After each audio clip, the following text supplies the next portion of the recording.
کہ حضور صلی اللہ علیہ وآلہ وسلم کی مبارک زندگی میں آخری ایام تک یعنی وصال پاک سے چند ماہ پہلے تک قرآن حکیم کا نزول ہوتا رہا۔ حجۃ الوداع کے موقع پر یا غدیر خم کے موقع پر جو آیت نازل ہوئی الیوم اکملت لکم دینکم واتممت علیکم نعمتی 10 ہجری میں، یعنی قرآن پاک مکمل ایک طرح سے نازل ہوا، اس کا نزول مکمل ہوا۔ پھر اس کے بعد آقا اس دنیا سے تشریف لے گئے، اپنے خالق حقیقی کے حضور حاضر ہو گئے۔ حضرت ابوبکر صدیق کا 2 سال کا عرصہ خلافت، قرآن مجید کو جمع کرنا، مسلمہ کذاب کے خلاف جنگ لڑنا، منکرین زکوٰۃ کے خلاف جنگ لڑنا، اور یہ 2 سال کا انتہائی قلیل عرصہ اس طرح سے گزرا۔ حضرت عمر کو جب حضرت ابوبکر صدیق رضی اللہ تعالیٰ نے مقرر کیا اپنے بعد خلافت کے لیے، تو ان کو ایک لمبا عرصہ 10 سال سے زیادہ عرصہ ملا امور خلافت سر انجام دینے کے لیے۔ چنانچہ انہوں نے اس دوران فتوحات کا سلسلہ بھی بہت زیادہ، اسلام کی فتوحات آگے سے آگے، ممالک فتح ہو رہے ہیں، اور پھر ان فتوحات کے ساتھ پہلے تو صرف مدینہ طیبہ یا اس کے سراؤنڈنگ تک، مضافات مدینہ تک مملکت اسلامیہ تھی یا کچھ علاقے تھے، لیکن اب چونکہ ملک در ملک فتوحات کا سلسلہ شروع ہے، تو اب اس نظام خلافت اور نظام حکومت کو چلانے کے لیے بہت سارے محکموں کا جو تھا، محکموں کو ان کو تخلیق کرنا، محکموں کو بنانا اور ان محکموں سے مملکت کے خلافت کے کام لینا، یہ ایک بہت بڑا مرحلہ تھا۔ چنانچہ اس کے لیے میں یعنی محکموں کی تفصیل تو بہت زیادہ ہے، لیکن اپنے وقت کو مد نظر رکھتے ہوئے مثلا بیت المال، وزارت خزانہ کا قیام، میں اب اس کو کی مثال دے کر آپ کو سمجھاتا ہوں۔ بیت المال کا قیام اپنے دور خلافت میں منسٹری آف فائنانس، وزارت خزانہ کا قیام جو ہے وہ آپ نے اپنے دور میں فرمایا۔ جیسے فتوحات ہوتی تھیں، مال غنیمت آتا تھا، بیت المال میں جمع ہوتا، اور پھر بیت المال سے آگے اس کو جہاں جہاں منتقل کرنا ہوتا، جہاں جہاں پہنچانا ہوتا، وہاں وہاں آگے پہنچایا جاتا۔ بہت سارے محکمے ہیں، فوج کی چھاؤنیاں، پولیس کا محکمہ، چنگیات کا نظام، یہ سارے حضرت عمر رضی اللہ تعالیٰ کی خلافت کے دور میں محکمے قائم ہوئے ہیں۔ تو بیت المال کا جب آپ نے تقرر کیا اور پھر اس کے لیے ایک رجسٹر تیار کیا جس میں بیت المال سے جن لوگوں کو وظائف دینے تھے ان لوگوں کے نام لکھے گئے، ایک لسٹ ترتیب دی گئی جن کی اسلام کے حوالہ سے خدمات تھیں، اور ان وظیفہ جن ہستیوں کی خدمت میں پیش کرنا تھا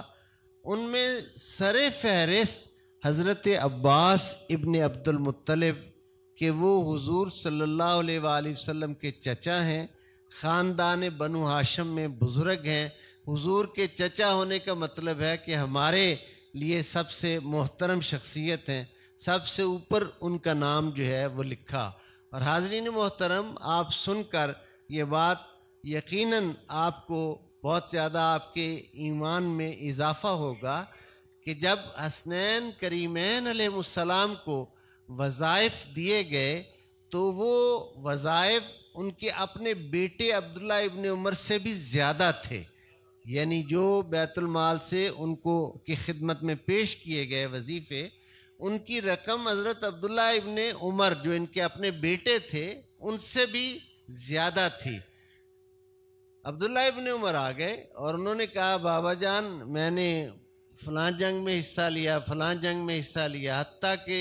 میں نے بدر میں حصہ لیا، اور بدری صحابہ تو وہ ہیں جن پہ اللہ خوش ہوا ہے،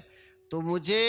بدری صحابی ہونے کی وجہ سے، اس جنگ کا مجاہد ہونے کی وجہ سے، تو میرا حصہ ان سے کم کیوں رکھا گیا؟ میرا حصہ ان سے زیادہ بنتا ہے، آپ نے مجھے کم دیا۔ تو ذرا حضرت عمر رضی اللہ تعالیٰ کا جواب سنیے۔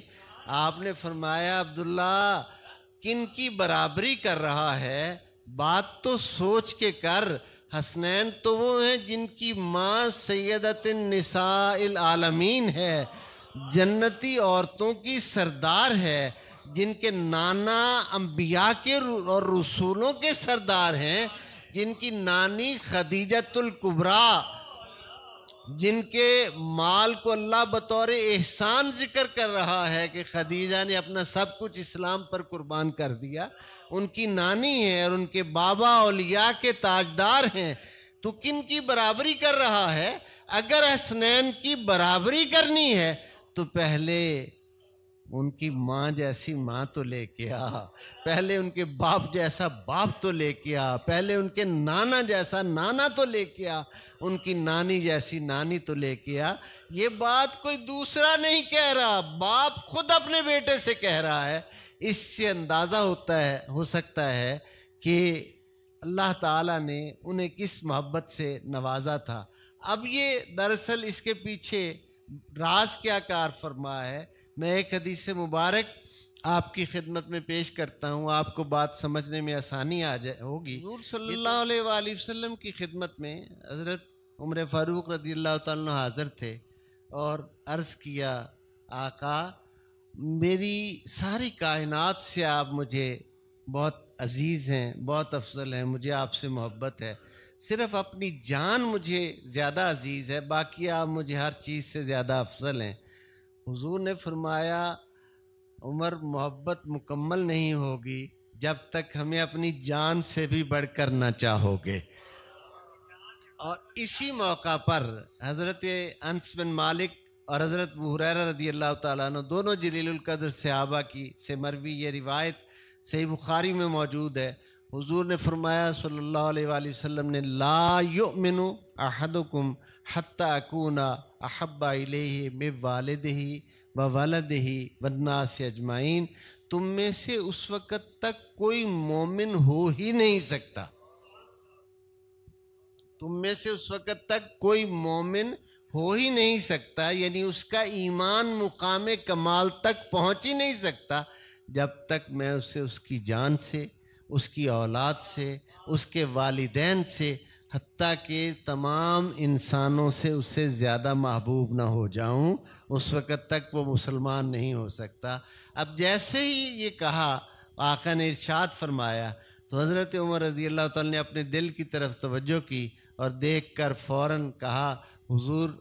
مجھے آپ اپنی جان سے بھی بڑھ کر عزیز ہیں، مجھے آپ میری جان سے بھی بڑھ کر زیادہ عزیز ہیں۔ اور یہ پیمانہ، یہ جو حدیث صحیح بخاری کی ہے، بڑی بخاری پڑھی جاتی ہے، بڑی بخاری پڑھائی جاتی ہے، بڑے بخاری کے حوالے یوٹیوب پہ بیٹھ کے دیے جاتے ہیں، یہ حضور کا فرمان ہر مومن کے لیے ہے۔ تم میں سے لا یؤمن احدکم، تم میں سے اس وقت تک کوئی مومن ہو ہی نہیں سکتا،